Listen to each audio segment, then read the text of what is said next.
சில ஸ்டாக்ஸ்லாம் கண்டிப்பாக வாங்கலாம். 50% வரைக்கும் லாபம் தருவோங்கிற எக்ஸ்பெக்டேஷன் இருக்குது. லார்ஜ் கேப் ஸ்டாக்ஸு அதில் வந்து 50% லாபம் கொடுக்குறதுல ஃபஸ்ட்டு வந்து அரவிந்தோ ஃபார்மா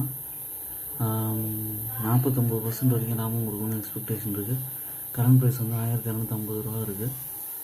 இவங்க வந்து மேனுஃபேக்சரிங், மார்க்கெட்டிங், ஃபார்மாசூட்டிக்கல் இன்க்ரீடியன்ஸ் பிஸ்னஸில் இருக்காங்க. ரிட்டர்ன் ஆன் ஈக்விட்டி 11.5% இருக்குது.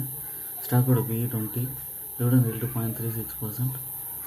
இது ஏப்ரல் மாதம் போல் 1000 ரூபா அந்த ரேஞ்சில் இருந்தது. 1500 பக்கம் போய் நல்ல கரெக்ஷன் கொடுத்துருக்கு. இது ஒரு நல்ல ஆப்பர்ச்சுனிட்டி. ப்ரொமோட்டர் ஹோல்டிங்லாம் நல்லா இருக்குது. ஃபாரின் இன்வெஸ்டர்ஸ், டொமஸ்டிக் இன்வெஸ்டர்ஸ்லாம் நிறையா வாங்கி வச்சுருக்காங்க. இங்கேருந்து வந்து ஷேர் வந்து பழைய ஹையான 1500 பக்கம் போக வாய்ப்பு இருக்குது. இது ஒரு leading pharma company. Healthy dividend பே 17% கொடுக்குறாங்க. ஓன் அனாலிசிஸ் கொண்டு கன்சிடர் பண்ணுங்கள். என்னோடய சேனலை சப்ஸ்கிரைப் பண்ணுங்கள், லைக் பண்ணுங்கள், எல்லா வீடியோஸும் பாருங்கள். தேங்க்யூ.